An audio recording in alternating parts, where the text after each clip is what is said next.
Hello friend, welcome to my YouTube channel. आज का video ये है संत ऑगस्टाइन के राजनीतिक विचार। फर्स्ट हो गया, दो नगरों का सिद्धांत है। संत ऑगस्टाइन ने अपने ग्रंथ द सिटी ऑफ गॉड में दो प्रकार के नगरों का विवरण किया है। एक हो गया संसारिक नगर, दूसरा हो गया आध्यात्मिक नगर या ईश्वरीय नगर। सांसारिक नगर नश्वर, अस्थायी और भंगुर है, तथा जो ईश्वरीय नगर है वो सनातन, अस्थायी और शाश्वत है। यह दो नगर मनुष्य स्वभाव की गहरी प्रकृति या दो रूपों से संबंधित है। तो संत अगस्टाइन ने अपना जो ग्रंथ था द सिटी ऑफ गॉड में दो प्रकार के नगर का विवरण किया। एक हो गया सांसारिक नगर, दूसरा हो गया आध्यात्मिक नगर।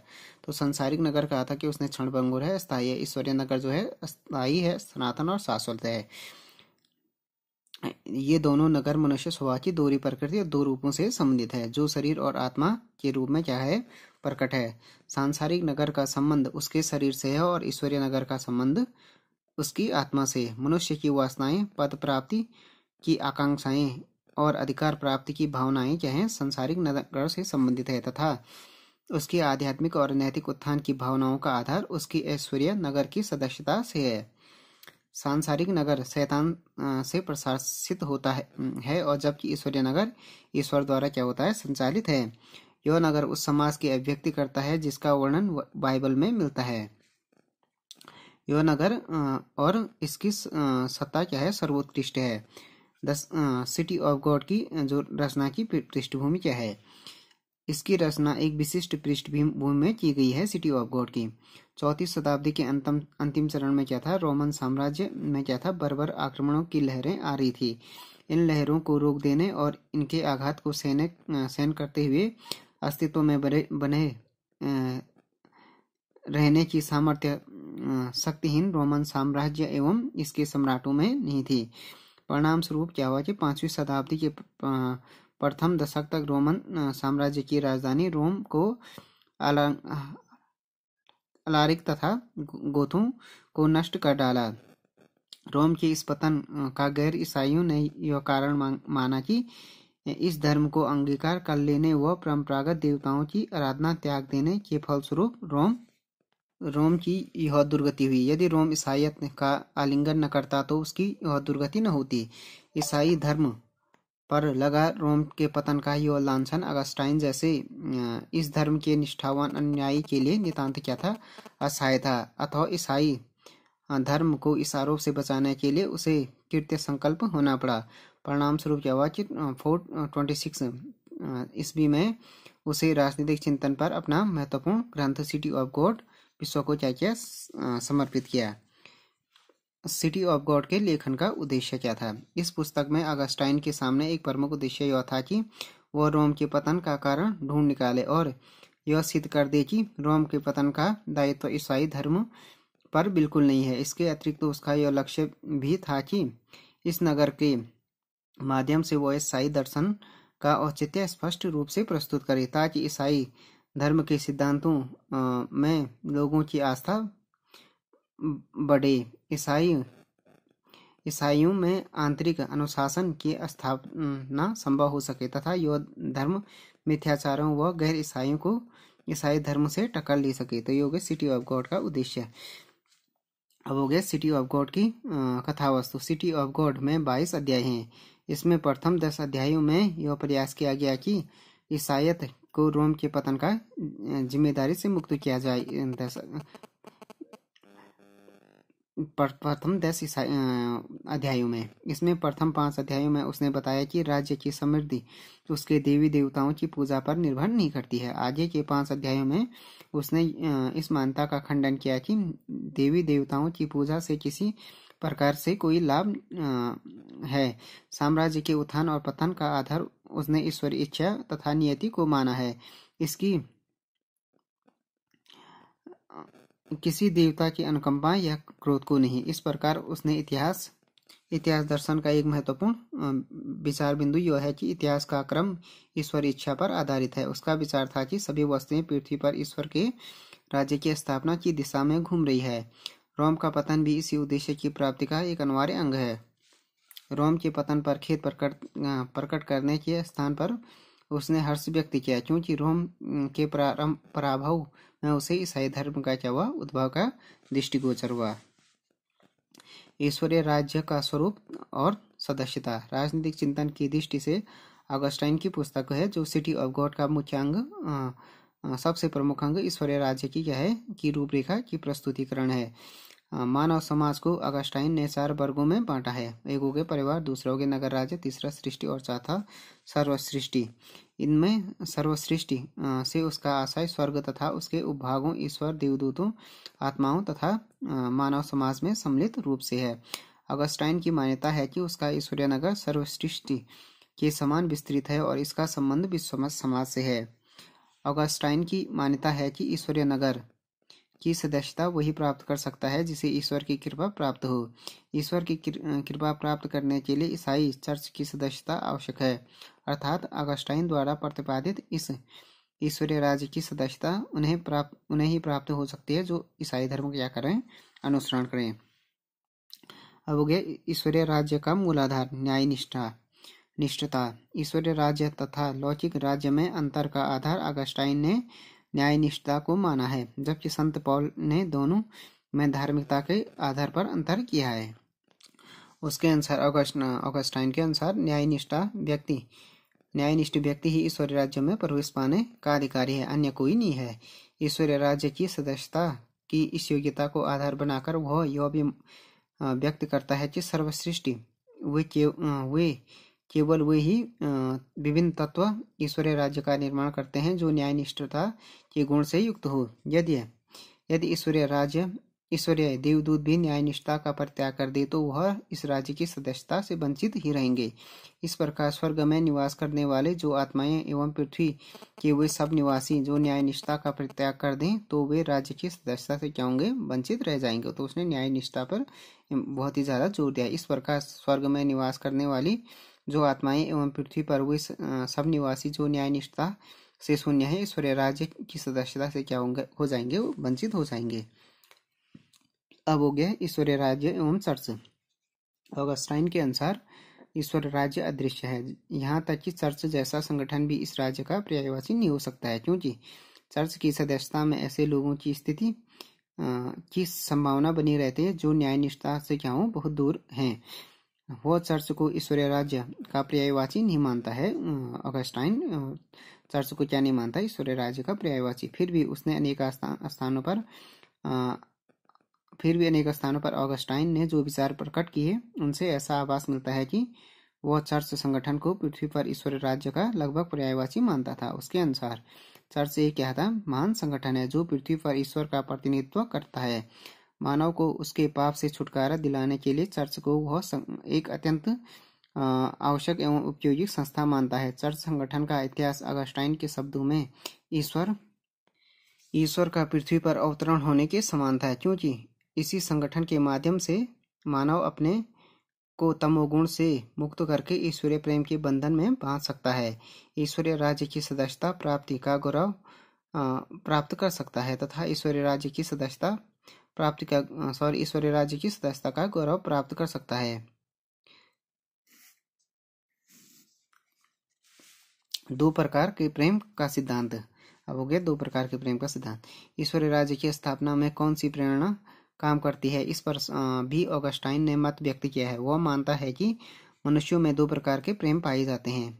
फर्स्ट प्रकार का प्रेम हो गया आत्म प्रेम, जो कि व्यक्ति में ईश्वर के प्रति भी उपेक्षा का भाव पैदा करता है। मानव का यह आत्म प्रेम ही सांसारिक राज्यों की स्थापना करता है। दूसरे, मानव में ईश्वरीय प्रेम का भाव होता है, जिसमें यह प्रेम उपस्थित होता है, वह आत्म प्रेम को तिलांजलि देता है। यही ईश्वरीय प्रेम ईश्वरीय राज्य की स्थापना का मूलाधार है।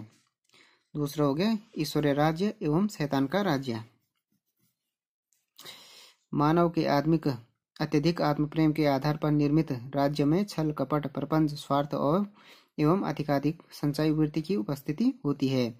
यह सब तमोगुण ईश्वर के विरोधी शैतान के राज्य की रचना के लिए आवश्यक तत्व हैं। लेकिन जिस तरह ऑगस्टाइन ने चर्च को ईश्वरीय राज्य का पूरी तरह पर्याय नहीं माना है, इसी प्रकार लौकिक राज्यों को भी वह शैतान राज्य का पूर्ण पर्यायवाची नहीं माना है। किंतु उसके चिंतन से स्पष्ट है कि एक और तो वह ईसाई चर्च को पृथ्वी पर ईश्वरीय राज्य की स्थापना में सहायक संस्था के रूप में देखता है, और दूसरी ओर गैर ईसाइयों में उसे उन तत्वों की समरूपता दृष्टिगत हुए बिना नहीं रही है जो कि शैतान के राज्य के निर्माणकारी तत्व है। उसके अनुसार ईश्वर द्वारा निर्मित एवं मानव की सद्गुणों पर आधारित ईश्वरीय राज्य के 7 दुर्गुणों के आधार पर निर्मित शैतान के राज्य की प्रतिद्वंदता उस समय से प्रारंभ हुई है जब प्रथम मानव द्वय आदम एवं ईव ने ईश्वरीय आदेश का पालन नहीं किया। अगस्टाइन के उपयुक्त विचारों का ये सार निकलता है कि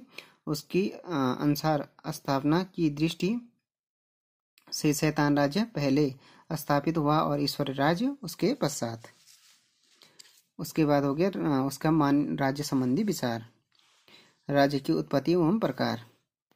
राज्य की उत्पत्ति एवं प्रकार। राज्य के संबंध में संत ऑगस्टाइन की मान्यता है कि मनुष्य को पापमय जीवन से मुक्त करने के लिए ईश्वर द्वारा क्या हुई राज्य की स्थापना की गई। अतः राज्य की उत्पत्ति क्या है, ईश्वरीय है, और राजा ईश्वर का क्या है, प्रतिनिधि है। इसके लिए प्रत्येक मनुष्य के लिए राज्य का आज्ञा का पालन करना आवश्यक है या अनिवार्य है। ऑगस्टाइन ने मोटे रूप से 3 प्रकार के राज्य माने हैं। एक हो गया ईश्वरीय राज्य, दूसरा हो गया लौकिक राज्य, तीसरा हो गया राज्य। ईश्वर राज्य उसके चिंतन का आदर्श राज्य है। यह ईश्वर द्वारा क्या है, शासित एवं संपूर्ण न्याय निष्ठा पर आधारित राज्य है। पृथ्वी पर पाए जाने वाले गैर ईसाई राज्यों को वह लौकिक राज्य कहता है, इस जिसमें विरोधी नागरिक निवास करते हैं। उसके समकालीन युग में ऐसे राज्य मिस्र तथा पश्चिम एशिया के प्रदेशों में थे। इन राज्यों के लिए सामान्यतः उसका दृष्टिकोण यह रहा है कि वे शैतान राज्य हैं। इस प्रकार के राज्य ईश्वरीय राज्य से सदैव प्रतिस्पर्धा रही है। तीसरे प्रकार के राज्य उसने उन्हें माना है जिनकी स्थिति सर्वोच्च ईश्वरीय राज्य एवं निकृष्ट लौकिक राज्य के बीच में है। इस राज्य को वह इतना निकृष्ट एवं विकार ग्रस्त नहीं मानता जितना कि लौकिक राज्य को माना है। अब हो गए राज्य के कार्य। ऑगस्टाइन ने शांति एवं व्यवस्था की स्थापना को राज्य के प्रमुख कार्य माना है। पृथ्वी पर राज्य को वह शांति तथा व्यवस्था की स्थापना का साधन मानता है। शासक अथवा राजसत्ता का औचित्य वह इस आधार पर स्वीकार नहीं करता कि नागरिकों को कितने अधिकार प्रदान करने हैं। उनके औचित्य का उसका एकमात्र मानदंड यह है कि राज्य स्थायी शांति व्यवस्था कायम रख सकते हैं अथवा नहीं। यदि निरंकुश तंत्र ऐसा कर सकते हैं तो संत ऑगस्टाइन की दृष्टि से वे उन प्रजातंत्रों से श्रेष्ठ हैं जो ऐसा नहीं कर सकते हैं। अब हो गया चर्च और राज्य।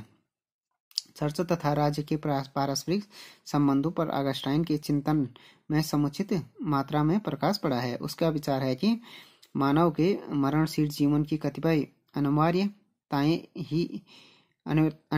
अनिवार्यताएं हैं। ऐसी ही एक अनिवार्यता कानून तथा व्यवस्था के निर्वाह के संबंध में है। इन आवश्यकताओं की पूर्ति के लिए राज्य तथा चर्च परस्पर सहयोग से कार्य कर सकते हैं।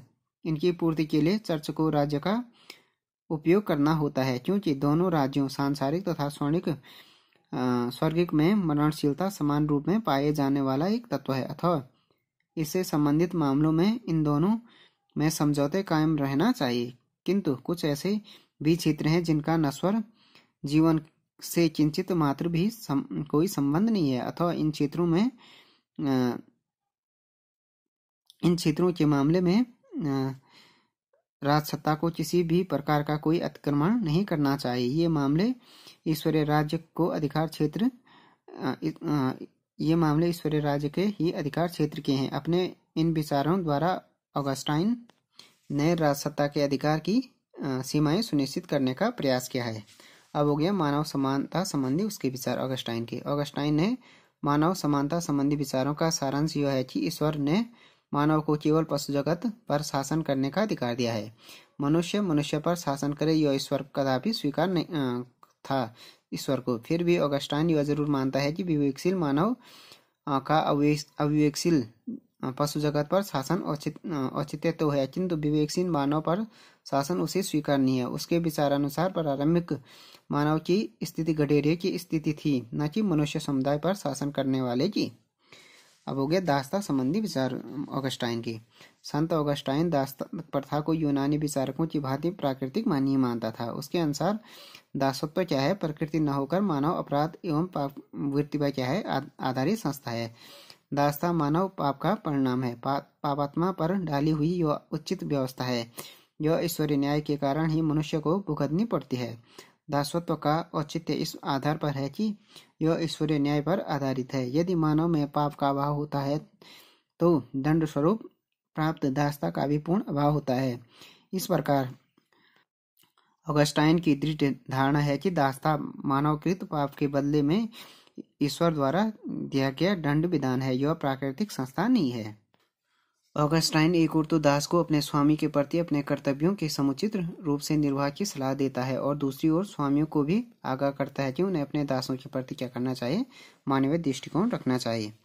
संपत्ति संबंधी ऑगस्टाइन के विचार। अन्य ईसाई संतों की तरह ऑगस्टाइन के द्वारा भी व्यक्तिगत संपत्ति के अधिकार का समर्थन किया गया है। उसकी यह मानता है कि संपत्ति के अभाव में मनुष्य अपने लौकिक एवं आध्यात्मिक जीवन के उत्तरदायित्वों का निर्वाह नहीं कर सकता, किंतु उसका कथन है कि प्रत्येक मनुष्य को उतनी ही संपत्ति रखने का अधिकार है जितनी कि इस उद्देश्य की प्राप्ति के लिए आवश्यक है। अगर इससे अधिक संपत्ति किसी के पास है तो उसका प्रयोग स्वहित में नहीं वरन क्या करना चाहिए? जनहित में किया जाना चाहिए। ऑगस्टाइन के विचारकों की आलोचना। फर्स्ट हो गया ऑगस्टाइन एक राजनीतिक विचारक न होकर क्या था? धार्मिक विचारक। दूसरा हो गया वह राज सत्ता को कमजोर करता है, उससे चर्च का अनुयायी बना देता है। उसके अनुसार राज्य की उत्पत्ति ईश्वरीय है और राजा ईश्वर का प्रतिनिधि है। राजा की आज्ञा वहीं तक मानी जानी चाहिए जहाँ तक कि वह धर्म सम्मत हो। राज सत्ता का प्रयोग धर्म की आज्ञा के अनुसार ही होना चाहिए। राज्य की उत्पत्ति को ऑगस्टाइन पाप का परिणाम मानता है, जो कि तर्कसंगत एवं वैज्ञानिक नहीं है। उसके बाद हो गया वह दास प्रथा का औचित्य सिद्ध करता है। वह दासता को समाप्त करने की रचनात्मक रूपरेखा प्रस्तुत नहीं करता। वह प्रतिक्रियावादी विचारधारा का समर्थन करता है। इसका ज्वलंत उदाहरण उसके द्वारा दास प्रथा व्यक्तिगत संपत्ति का समर्थन करना है। जब ईसाई धर्म मानव मात्र की समानता का दम भरता है तो ऑगस्टाइन के लिए यह उचित था कि वह दास प्रथा का समर्थन नहीं करता। राजनीतिक चिंतन में ऑगस्टाइन का योगदान। एक महान धार्मिक नेता तथा राजनीतिक चिंतन दोनों ही रूपों में ऑगस्टाइन का दर्शन क्या है? महत्वपूर्ण है। धार्मिक नेता के रूप में उसके चिंतन का बुनियादी महत्व इस आधार पर है कि उसने राजसत्ता तथा धर्मसत्ता के दो भेद को पूरी तरह स्पष्ट करते हुए दोनों को अलग अलग दो सत्ताओं के रूप में स्वीकार किया है। ऑगस्टाइन ने एक ओर तो यह व्यक्त किया कि धर्मसत्ता और राजसत्ता एक दूसरे से भिन्न है, दूसरी ओर उसने यह भी प्रतिपादित किया कि धर्मसत्ता राजसत्ता से अपेक्षाकृत अधिक उच्च सत्ता है। किंतु उल्लेखनीय यह है कि उसने राजसत्ता को धर्मसत्ता का नितांत दास नहीं बताया। इसके औचित्य तथा अधिकार क्षेत्र को उसने ईश्वरीय इच्छा पर प्रतिष्ठित करके इसके प्रति समुचित दृष्टिकोण अपनाया है। उसने ईश्वर नगर के विचार का प्रतिपादन कर ईसाई जगत के सम्मुख एक आदर्श प्रस्तुत किया है और उसके प्राप्ति के एकमात्र साधन के रूप में चर्च को प्रतिष्ठित कर उसे गौरवपूर्ण पद प्रदान किया। राजसत्ता को उसने सीमित कार्य एवं अधिकार क्षेत्र ही प्रदान किया है। इस कारण उसके द्वारा प्रतिपादित राजसत्ता ईश्वरीय इच्छा पर अवस्थित होते हुए भी निरंकुशता की ओर अग्रसित नहीं हो सकती है। तो फ्रेंड्स, ये वीडियो हो गया संत ऑगस्टाइन के राजनीतिक विचार के बारे में हो गया video. Thanks for watching this video. If you like this video please subscribe my channel and like share and comment on this video.